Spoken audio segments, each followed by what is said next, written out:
How's it going, everybody? Got the Polish Outdoorsman here. We got Uncle Bob. He's going to be helping me out today again. As you can see, he's extraordinarily excited to help me out today. What I'm going to do is I'm going to show you the Polish Outdoorsman's homemade venison sausage recipe. Alright, so we're going to go through that and I'm going to show you. My 2 pieces of venison roast that I pulled out of the freezer. It's still got some good frost in it. And I got a nice piece of pork tenderloin that we're going to trim up and put in with it. One of the things that you got to remember when you're doing venison sausage is it's a very dry meat because deer are extraordinarily active. They burn off almost everything. So unlike beef, there's not a lot of marbling in the meat. There's not a lot of fat in the meat. So you need to add a little bit to it. That's where the pork comes in. And I'm going to add a little something extra to this. I got some applewood smoked bacon cut extra thick from my deli center. Let's go ahead and get started. Already got everything unwrapped out of the freezer and we're going to get started. We're going to start with the pork tenderloin. Now you're going to want to keep some of, if not most of, your fat pockets that are on the meat, because you need that with the venison. That's kind of the whole point of why we're doing this. So what we're going to focus on doing is just cutting it up into small 1-inch square-ish sized pieces so that when we go to grind it, it fits in the grinder and the grinder's going to grind it, right? Now we're going to move on to our venison. Remember to trim off some of that silver skin and the connective tissue. I still have a nice layer of frost on this, so as you're going through this, trim off the silver skin, connective tissue. If you find any fat, make sure you leave the fat.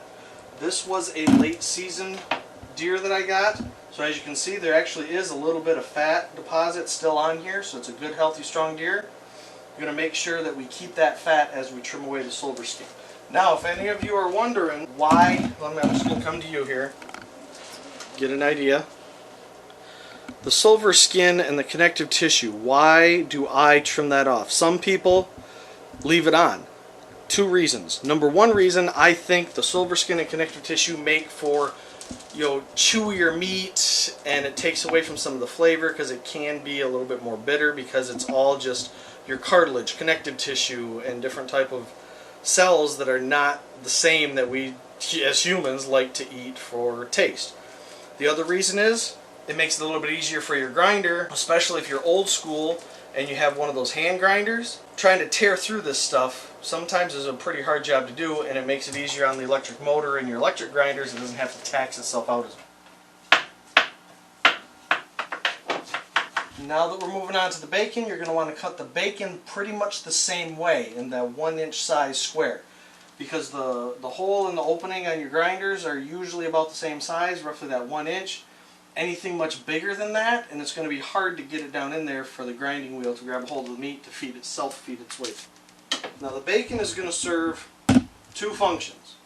The most vital function with the bacon is when you go to cook up your sausage, say for breakfast or a dinner or whatever, the bacon is going to provide some of that oil and grease to help it cook and not just burn. The second part of the bacon is it's going to create a wonderful aroma and an excellent flavor to go along with the venison. It just complements everything very, very nicely. Work on breaking apart your bacon just a little bit to get it in there. Uncle Bob, no, you cannot try any of this yet. We got to get it mixed up and cooked first. So just hold your horses, keep your pants on, alright? I don't care if they never let you eat pork in Vietnam or if it was a scarcity. You just need to keep your pants on and wait, alright? Okay, now that we're to the mixing stage of our exercise here, remember I talked about the bacon adding a little bit of grease and oil as you cook it and stuff like that? Well, you still need to add a little bit of something to go with it as it's going through your grinder to help lubricate your grinder. So basically you just need about a 1/4 cup, maybe a little bit less depending on how much meat you're actually going to use. 1/4 cup. We're going to use some of the smokehouse maple seasoning here. 3 of our teaspoons. 3 teaspoons of thyme.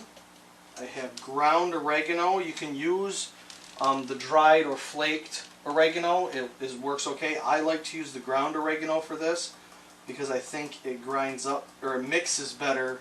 Ooh, look at that. I always put in some rubbed sage, approximately 3 teaspoons of that. Ginger. I love ginger. I think it's an excellent accent flavor. when you're talking any sort of wooded type flavoring, like I got the maple and then I put in the apple wood. I got my smoking apple wood. We're going to put 3 teaspoons of this in. If you want to make it more closer to the tablespoon size, that's fine. And the last thing that I'm going to put in is something that I haven't tried before, but a buddy of mine told me about. This is a honey glaze packet.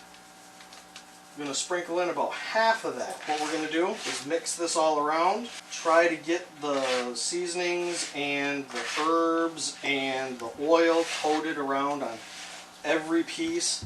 As you're mixing, squeeze it with your hands to help break apart those bacon pieces so you get those spread out as evenly as possible through it all.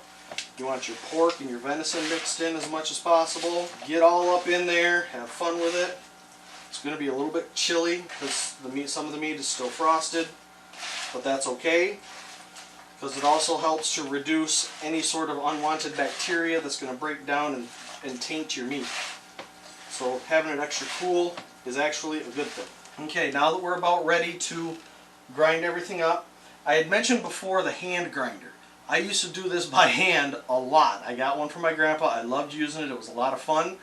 But since I got my power mixer here, I was able to get my hands on one of these attachments, which was only like 30 bucks, versus some people out there with the electric grinders that cost $80 to $200. I found this thing works out really, really well, and it has a lot of torque, and it really rips through things pretty good. So let's go ahead and get started. Start off on the lowest setting. You don't want to grind too fast because that'll get your motor hot, but still listen to your motor. It's starting to bog out, so you can give it a little more juice.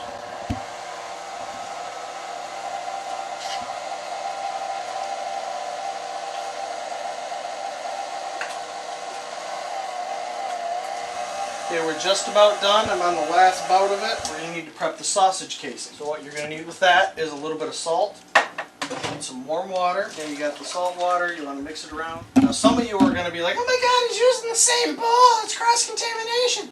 Technically, yes, it is cross-contamination, but there's still some of those herbs and spices and juices in here that I want to have my sausage casing soak in as it fuses with the salt to help give it some of the flavor inside and out. So we take our sausage casings. These ones I have here are smoked colored. The size is 19 millimeter, and you're going to want to let them start to soak. And then I'm going to swap over the blade so that we got the smaller sausage filling piece. Okay, now you can see I got the attachment on. What you need to do, you only need to let these soak honestly for maybe a minute, a little bit less. They just got to be pliable. Take it and just a simple little loop knot on the end of one of them so that it has a spot to build your sausage in. Slide it all the way on, kind of like a condom. If you don't know how to use a condom and you're watching this, then I guess you probably better learn, because you should know how to use a condom. And it just slides on like that. And then we're going to take sausage grind up in here, turn this on, and start plunging it through. Hold your sausage tube until it can start forcing its way through. It'll take a minute to work its way down, and then just as it fills, slowly let your fingers work it down until you get to the size of sausage that you want.